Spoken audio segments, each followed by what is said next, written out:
Good morning, my dear friends. I'm so very thankful to be fully vaccinated so that I can be at BAML this morning, not have to worry about flying from Abilene to Houston.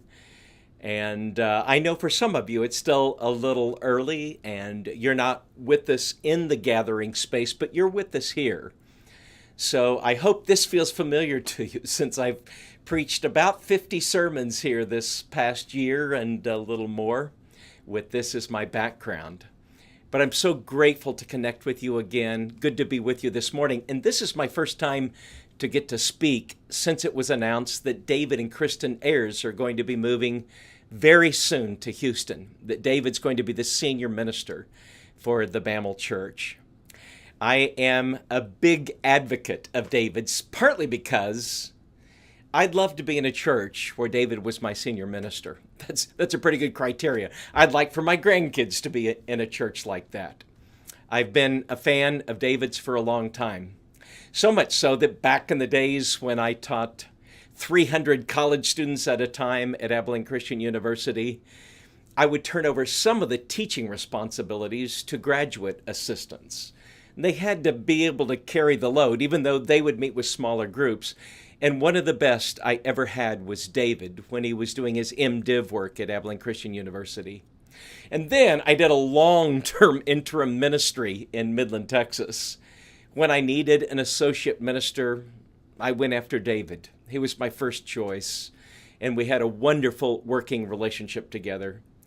So I'm delighted to hear that he's going to be a part of BAML. You'll love him.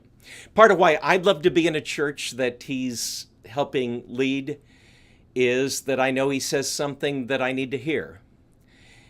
He's not just scanning headlines looking for quick sermons. He's digging down deep.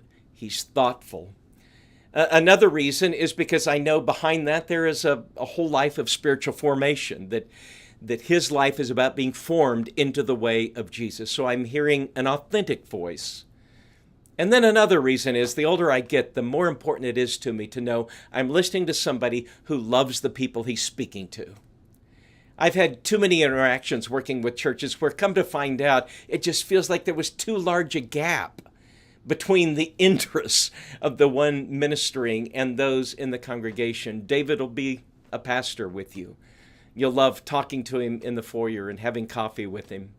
So I don't know how to give any more enthusiastic endorsement this morning. I'm just really happy for BAML that David and Kristen and their family are going to be joining you very soon. And once again, it makes me thankful that you've made me part of your community of faith during this unusual quarantine time. This morning, I want to talk about the book of Acts. And it's not unrelated to my affirmation of David, because it strikes me that BAML is at a unique moment. It's unique because we're just now coming out of this crazy year. And it's unique because this is also a time of transition in some of the leadership of the church. And so it takes me back today to Acts, a real time of transition. Acts is for me home turf. I grew up in a true Church of Christ, the kind where the book of Acts is what you usually studied. I now think maybe it was not always for the best reasons, but at least it helped form us with the belief that the church matters. I've got here my oldest Bible. I've got my old Bibles in my library here. This is the one I had in high school. Thankfully, I'm glad to look back. It's back when we actually carried Bibles to church and we wrote in them and so on. But you notice some of the Bibles used a lot more than some of it is. And the part that's used the most is the book of Acts, because we turned to Acts and the letters of Paul week after week. And Acts 2:38, the passage about repenting and being baptized, so identified us that it kind of was our verse. I was on a mission trip one time with a group from our church in Neosho, Missouri. We were going up to Iowa for a missionary campaign. We were in an unmarked van driving up, and on the way we passed a church, or we passed a van that had another group we found out later that was going on a missionary campaign up north someplace, from a different church, but their van was marked. I don't remember which church it was, but something Church of Christ. So we looked and we realized those are our people. And they looked and they saw us waving and they thought we were a bunch of lunatics because our van didn't say who we were. We were just overly friendly, overly eager people in another van, and you could almost feel them leaning away. So I'll never forget, one of the women in our van pulled out a piece of paper and she wrote Acts 2:38 on it and held it up to the window. I kid you not. And they immediately broke into smiles and waved back. It was like the signal in the old movie The Sting. It was a way of saying, we're in on it. We're part of you. Acts 2:38, and beyond that, the book of Acts.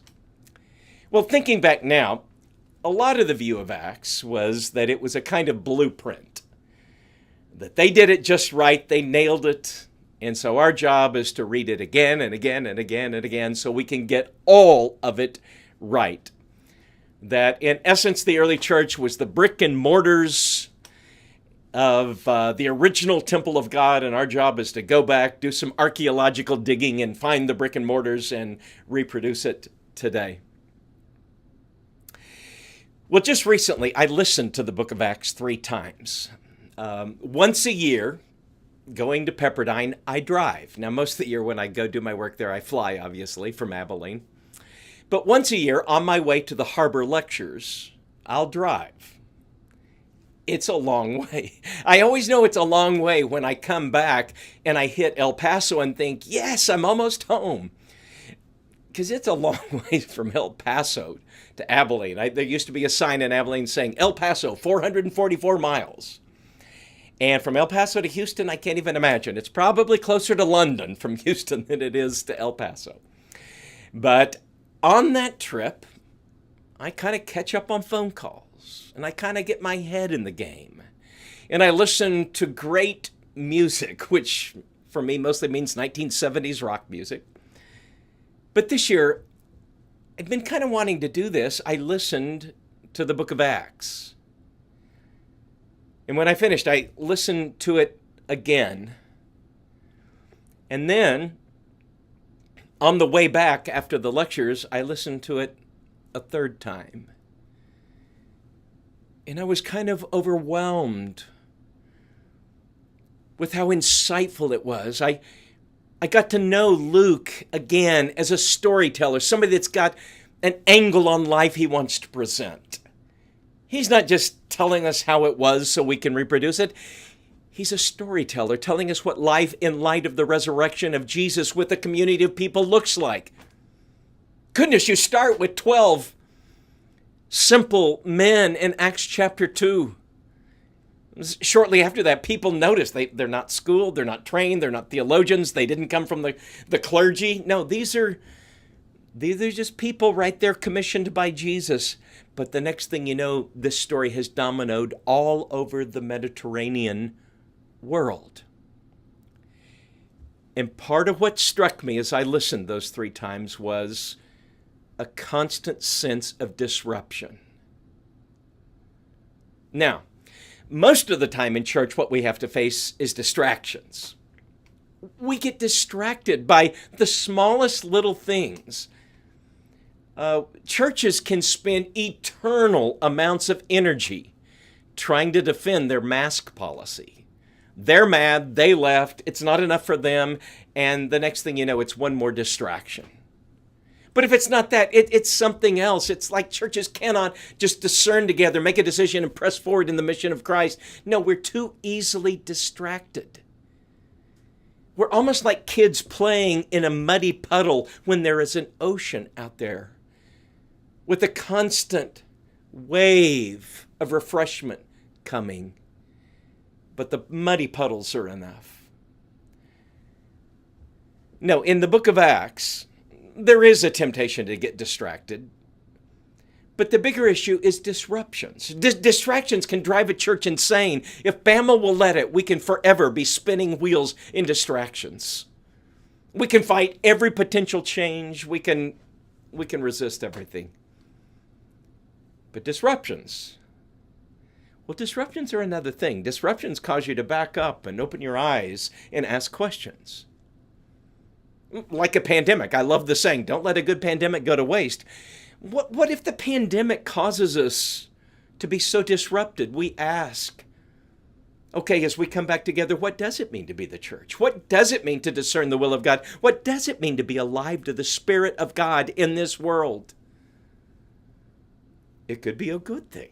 That doesn't mean God sent the coronavirus, but it means God gives the opportunity in the midst of that to ask questions that come from disruptions. And there are disruptions all the way through the book. You start off and you have people a little puzzled. Are you going to restore the kingdom to Israel at this time? Acts 1 and verse 6. Well, that feels disrupting. All the promises of God came to Israel, and now they're wanting to know. It was a good question in light of all the prophets. Will you restore it to Israel? And this master storyteller, Luke, is about to explain that, yes, God is about to restore the kingdom to Israel, but in ways that nobody saw coming. It's such a surprising answer that God is going to use the Messiah of Israel to be the Lord of the whole world and invite all people to his moment of reconciliation. That's an exciting disruption. And it is so disrupting that when you get to Acts chapter 10, the story of Cornelius, it's almost funny that we get the story told again and again and again. In Acts chapter 10, there is the telling of the story of the vision coming to Cornelius. And then Luke tells us about the vision that Peter has. And then he tells us that Peter told Cornelius his vision and Cornelius told Peter his vision. And then in chapter 11, some of the Jews are upset. So there's a retelling of the visions. And even in chapter 15, James says, you remember, Peter had that vision. It seems redundant, but it was so outrageous what God was doing. It was a disrupting of the norm. And there are other disruptions. At the end of chapter 7, the stoning of Stephen. In the beginning of chapter 8, saying that persecution sent them, launched them all over the world. Now that's a disruption when you're being truly persecuted. Not the little fake persecution we sometimes talk about today, but the kind of persecution that does exist in much of the world. When that happens, it's a disruption of life. And what often happens is people just fade away. But what happens in Acts is they take the word of God even further and further, the ripples of that, of people whose lives have been transformed by the Spirit of God, go everywhere. Well, I can't help but think in this book that these disruptions have the opportunity to open our eyes and make us fully aware. Then I got back from my trip, and I've been wanting to start this relatively new commentary on Acts by Willie James Jennings. And I was shocked because I've been thinking on the trip about disruptions versus distractions. And then he opens it this way. The book of Acts speaks of revolution. We must never forget this. It depicts life in the disrupting presence of the Spirit of God.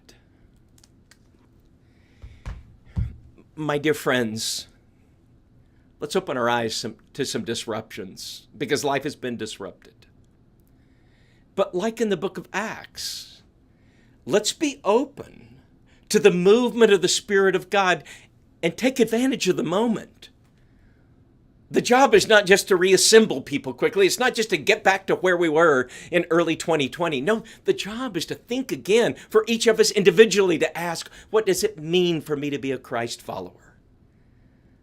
It's all kinds of opportunities for us.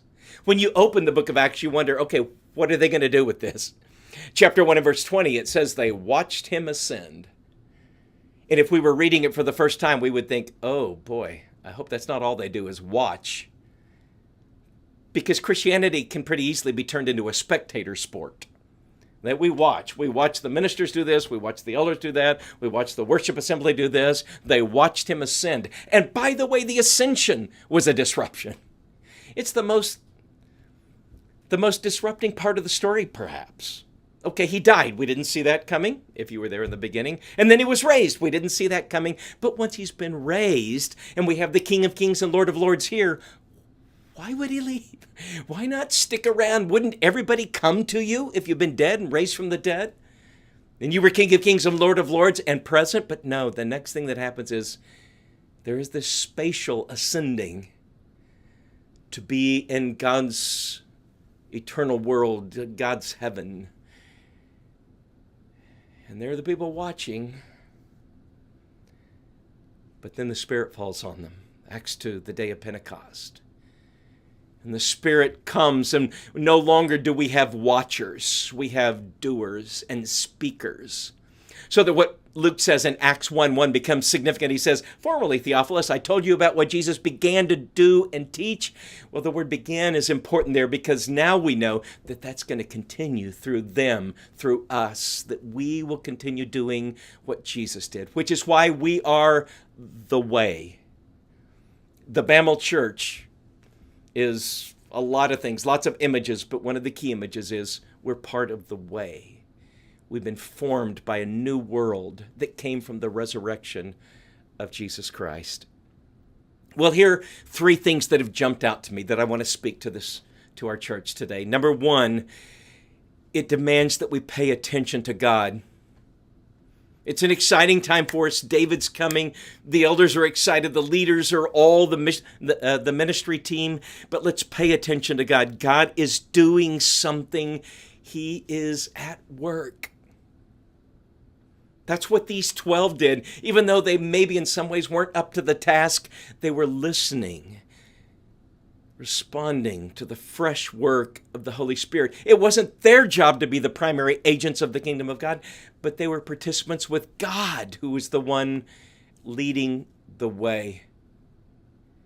I can't help but think how in our world, you don't get very far without some kind of endorsement.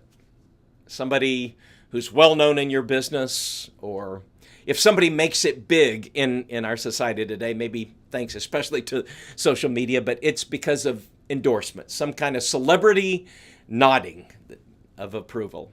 You've written a book, and if this was years ago, but if you got on Oprah's list, suddenly you went from a few books to massive amounts of books. I was thinking about the story of this little frat band in the Southeast. They just played frat houses. They were going nowhere fast, even though they were really good. And then they convinced somebody to give them a record. But again, it was a record nobody thought would sell. But one DJ at one radio station in New York played one song one time. But it happened to be while David Letterman was in his car driving. He pulled off side of the road, called his people and said, I want them on Friday. On Friday, Hootie and the Blowfish was nobody. By Monday, they were on their way to becoming the best-selling band of a few years. Celebrity endorsements are everything. You're just not getting that here. The popular people, the popular kids, no. All of the people mentioned toward the end of the book of Acts, Caesar, Agrippa, Felix, all of them, no. They may have been willing to grudgingly admit they're not illegal, but there wasn't a lot of endorsement. The endorsement came because they were attuned to God, to the Spirit of God. And I don't know anything any more important for us right now than to ask, what is God up to in our world? What's he doing? How can we participate? That's what we need to discern. It's what we need to pray about. We want to lean into that. What's he doing in our church, through our church, maybe even in spite of our church at times? We want to join him. Second, they paid attention to each other. Read those summaries at the end of chapter 2 and chapter 4, and then on into the book of Acts. They're staying in touch. They're communicating. They're living in fellowship with one another. We found new ways to do that this year because we didn't want people to be isolated during the quarantine. But that must continue. The church matters. These relationships are significant, not just for the sake of one another, but for the sake of a world that's watching. Jesus said, by your love, they'll know you're my disciples. My dear friends, I keep hearing all of these people scared people won't come back to church, and that's probably somewhat true. But oh my, I trust that we've learned that church isn't just a place for me to go punch a button, click in, slide a card. It's who I am. I'm a part of the people of God. And so let's re-engage with one another in new and creative, exciting ways. And then third, when I read Acts, when I heard it again and again and again, I just kept thinking, we got to pay attention to the world. The world matters to God. In Thessalonica, Acts chapter 17 and verse 6, the statements are made about them that they've turned the world upside down. Well, at this point, that may be a bit of hyperbole, though it was becoming that way. But part of what I heard in that this time was, but that world mattered to them. You could stone Paul outside one city, but he's going to the next city. And the next, and the next. And then he'll come back and he'll give his report, but he's going back out. And the other disciples are putting in a word for Jesus. I've got a group of people, of ministers in the Bay Area of the Bay Area of California. And one of them recently told about how she went to TJ Maxx on Easter. When she got there, the store was closed. And while she was standing there on her phone, a woman and her daughter came up, and she was so frustrated that TJ Maxx was closed, and she said to my friend, "I can't believe they're closed." And my friend said, "It's Easter." And the woman said, "What is Easter?" Now we have one of those moments where you can go either way. I don't want to get involved, or maybe it's a God moment. And she said, well, here's what Easter means, which led to, and by the way, I'm part of a church community, and that led to an invitation. And the woman and her daughter came, and that led to an invitation to come to her house and have dinner. And it's an ongoing story. Now, the funny thing is, she told us that story, and we've all retold it, just like I'm retelling it this morning, like it's some miracle story. We recently just reminded each other, it's kind of funny, we think that's unusual. Why isn't that just the way of life? To keep our eyes open. If someone is hungry, we'll feed them.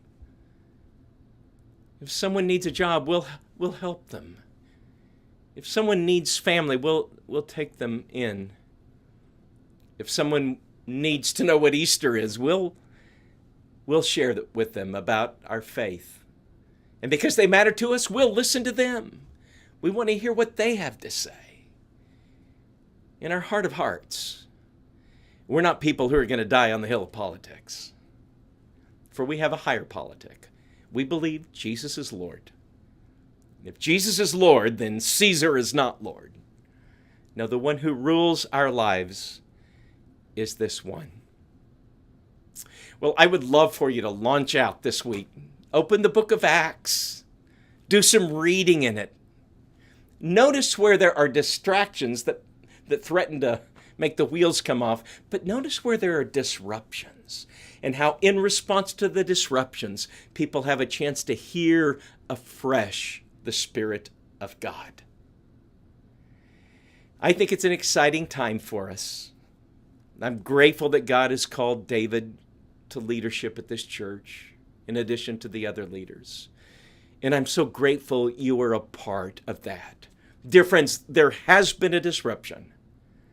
Now is a time for us to open our eyes and courageously move forward in the love and work of God in Jesus Christ.